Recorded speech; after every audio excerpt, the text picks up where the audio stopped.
2 Chronicles 10 1-12-16, through the Bible. Chapters 10-12. Theme: the division of the kingdom under Rehoboam. We have come now to the second and final division of the book of 2 Chronicles. The first 9 chapters were devoted to the reign of Solomon. Now Solomon is dead, and his son Rehoboam comes to the throne. The stupidity of Rehoboam leads to the division of the kingdom. The northern kingdom, composed of 10 tribes, becomes known as Israel. The southern kingdom of 2 tribes takes the name of Judah. God puts the emphasis on the kingdom of Judah because this is the line of David which leads to Christ. In this section of the nation's history are 5 periods of revival. These are enlarged upon in Chronicles, as we are seeing them from God's viewpoint. Rehoboam comes to the throne. And Rehoboam went to Shechem, for to Shechem were all Israel come to make him king. And it came to pass, when Jeroboam the son of Nebat, who was in Egypt, whither he had fled from the presence of Solomon the king, heard it, that Jeroboam returned out of Egypt. 2 Chronicles 10 1-2. The book of 2 Chronicles does not tell us this, but back in Kings we were told that this man Jeroboam had attempted to lead a rebellion even before the death of Solomon. He was forced to flee for his life and had gone down into the land of Egypt. He stayed there until the death of Solomon. Now he has returned with the intent of raising up a rebellion in the kingdom. If Rehoboam had been wise in his judgment and had been a little more mild and modest, he could have prevented the splitting of the kingdom, but he did not. Now Jeroboam is back in the land, and we read, "And they sent and called him. So Jeroboam and all Israel came and spake to Rehoboam, saying, Thy father made our yoke grievous, now therefore ease thou somewhat the grievous servitude of thy father, and his heavy yoke that he put upon us, and we will serve thee." 2 Chronicles 10 3-4. Taxes were the cause of the dissension. Probably the single thing that has caused more revolution and rebellion has been this matter of taxes. It has been the downfall of many nations. It brought the Roman Empire to its knees, and excessive taxation to support the royalty was responsible for the French Revolution. Also it produced the American Revolution.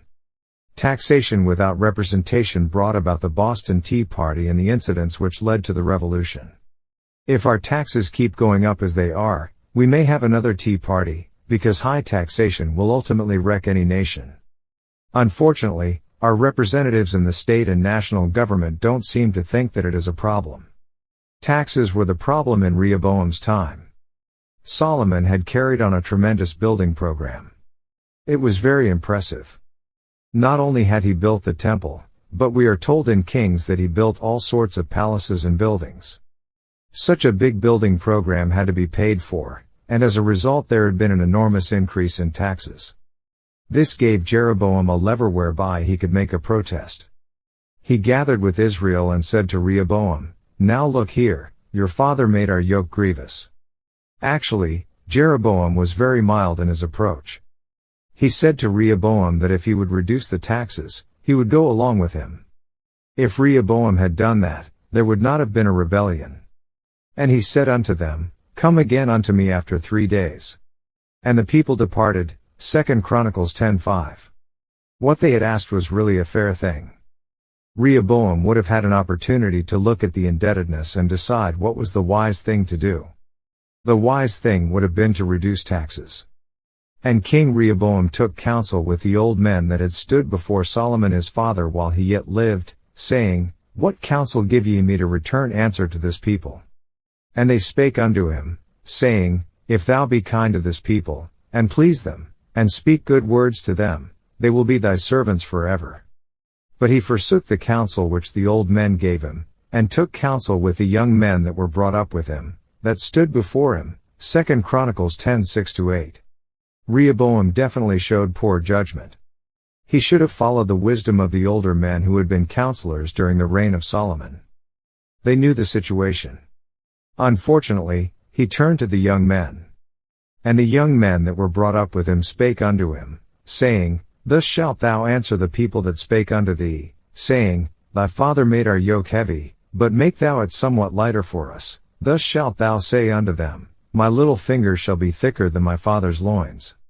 For whereas my father put a heavy yoke upon you, I will put more to your yoke. My father chastised you with whips, but I will chastise you with scorpions. 2 Chronicles 10:10-11. The young men advised, don't ease up. We want this picnic to continue.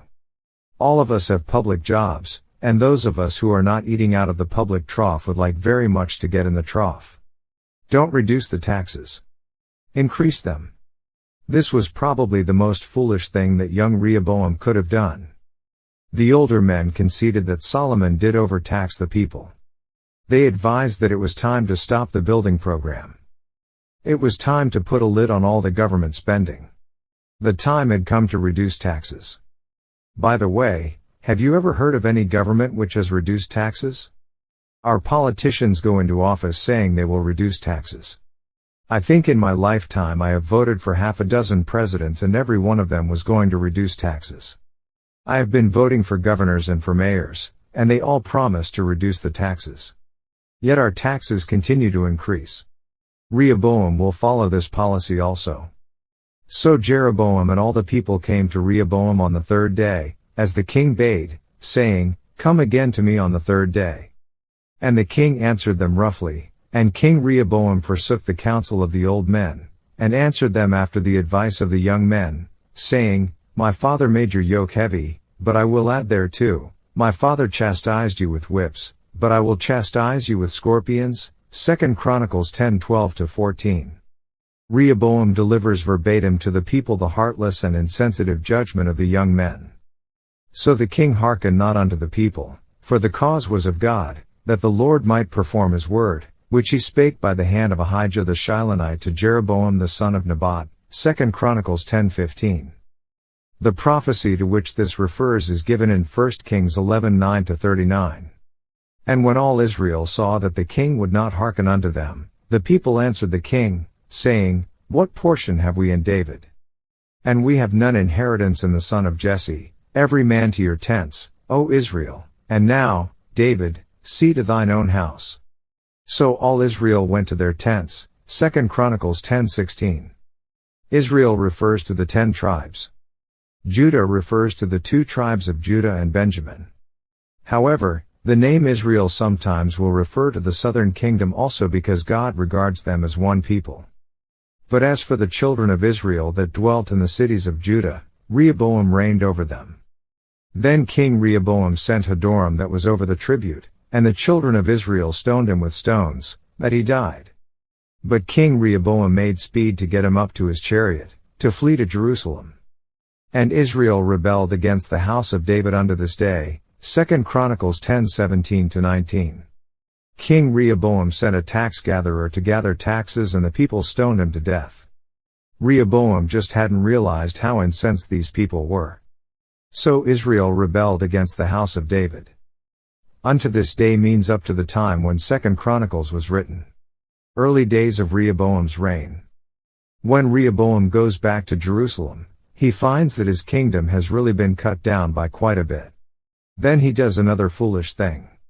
And when Rehoboam was come to Jerusalem, he gathered of the house of Judah and Benjamin 180,000 chosen men, which were warriors, to fight against Israel, that he might bring the kingdom again to Rehoboam. 2 Chronicles 11:1. First Rehoboam lost part of his kingdom by his own folly. Now he is doing another foolish thing by attempting internal warfare. He wants a civil war in Israel. But the word of the Lord came to Shemaiah the man of God, saying, Speak unto Rehoboam the son of Solomon, king of Judah, and to all Israel in Judah and Benjamin, saying, Thus saith the Lord, Ye shall not go up, nor fight against your brethren. Return every man to his house, for this thing is done of me. And they obeyed the words of the Lord, and returned from going against Jeroboam. 2 Chronicles 11:2-4. God intervenes and prevents a civil war. And he fortified the strongholds, and put captains in them, and store of victual, and of oil and wine. And in every several city he put shields and spears, and made them exceeding strong, having Judah and Benjamin on his side. 2 Chronicles 11:11-12. Now Rehoboam turns his attention to the building of fortifications to protect himself from the northern kingdom. That which had been part of the kingdom of David and Solomon is now lost to him and becomes his enemy because of his very foolish decision to listen to the young men rather than to the wise counselors of Solomon. And the priests and the Levites that were in all Israel resorted to him out of all their coasts. 2 Chronicles 11:13. You remember that the Levites had been given certain cities throughout Israel, but that they had no territory as a tribe such as the other tribes had been given. Now the Levites leave all their cities in the northern kingdom, and all the priests and Levites move south to Judah and Jerusalem. For the Levites left their suburbs and their possession, and came to Judah and Jerusalem, for Jeroboam and his sons had cast them off from executing the priest's office unto the Lord, and he ordained him priests for the high places, and for the devils, demons, and for the calves which he had made. 2 Chronicles 11:14-15. All the priests and Levites who lived up in the northern kingdom moved south so that they could continue to serve at the temple. Then Jeroboam institutes demon worship. The record in Kings gives us more detail. If this people go up to do sacrifice in the house of the Lord at Jerusalem, then shall the heart of this people turn again unto their Lord, even unto Rehoboam king of Judah, and they shall kill me, and go again to Rehoboam king of Judah. Whereupon the king took counsel, and made 2 calves of gold, and said unto them, It is too much for you to go up to Jerusalem. Behold thy gods, O Israel, which brought thee up out of the land of Egypt. And he set the one in Bethel, and the other put he in Dan. 1 Kings 12:27-29. The people worship the golden calves. Back of all this idolatry is Satan. This is Satan worship. I had the privilege of visiting the places of the 7 churches of Asia. You will recall that the Lord said to the church at Pergamos, I know thy works and where thou dwellest, even where Satan's seat is. Revelation 2:13. That was a city given over to idolatry. Behind idolatry is Satan. Demonism manifests itself in many different ways. And after them out of all the tribes of Israel such as set their hearts to seek the Lord God of Israel came to Jerusalem, to sacrifice unto the Lord God of their fathers. So they strengthened the kingdom of Judah, and made Rehoboam the son of Solomon strong, 3 years. For 3 years they walked in the way of David and Solomon. 2 Chronicles 11:16-17. There were some folk in the 10 northern tribes who were still faithful to God, and they would come down to Jerusalem to worship. Now we are told something of Rehoboam's personal life. And Rehoboam loved Maachah the daughter of Absalom above all his wives and his concubines, for he took 18 wives, and 60 concubines, and begat 28 sons, and 60 daughters. And Rehoboam made Abijah the son of Maachah the chief, to be ruler among his brethren, for he thought to make him king. And he dealt wisely, and dispersed of all his children throughout all the countries of Judah and Benjamin, unto every fenced city, and he gave them victual in abundance. And he desired many wives. 2 Chronicles 11:21-23. Because the record of his many wives appears in the Bible, a great many folk assume that God approves of polygamy. No. God records this to let us know that he does not approve of it. This man Rehoboam did wrong by not listening to the counselors of Solomon but listening to the young men instead. He was wrong in trying to start a civil war. He was wrong in having many wives. This is recorded because it is history. It is what he did. It is one of the many things for which God judged him. Rehoboam's apostasy. In the life of Rehoboam one sin led to another. Now we see that he leads his people in apostasy. And it came to pass, when Rehoboam had established the kingdom, and had strengthened himself, he forsook the law of the Lord, and all Israel with him. 2 Chronicles 12:1. God did not approve of Rehoboam's conduct. People read the things these men did in the Old Testament, and they say, look what they did and they got by with it. That is often said about Abraham when he took Hagar and had the boy Ishmael. Friends, he didn't get by with it. Do you know who is the big problem in the Middle East today? The sons of Abraham, the Israelites and the Arabs. Who is the Arab? Well, I had an Arab guide take me down to the city of Jericho. I wanted someone who knew about the place, and this was a brilliant fellow who had worked with Sir Charles Marsden and Miss Kathleen Kenyon in their excavations. He was very helpful to me. We were talking about the land, and I made the statement that God had given it to Abraham and to his offspring. This Arab smiled and looked me straight in the eye and said, "Dr. McGee, I am as much a son of Abraham as any Jew who is alive today." And he was right. He could trace his ancestry right back to Ishmael. He boasted of the fact that he was an Ishmaelite, a son of Abraham. Did God approve when Abraham took Hagar? God records it as history. Then he lets you see the results. It certainly has never been a blessing. In fact, it has been a thorn in the flesh down through the centuries. Now God records the apostasy of Jeroboam. Also he records the forsaking of the law by Rehoboam and Israel. God condemns these things, but he records them as history. Invasion by Egypt. Now God's judgment falls upon Rehoboam. For the first time he opens up that southern kingdom to the invasion of a major nation. You see, Rehoboam had forsaken the word of God, he had led his people in apostasy. When he did this, God did something he had not done before.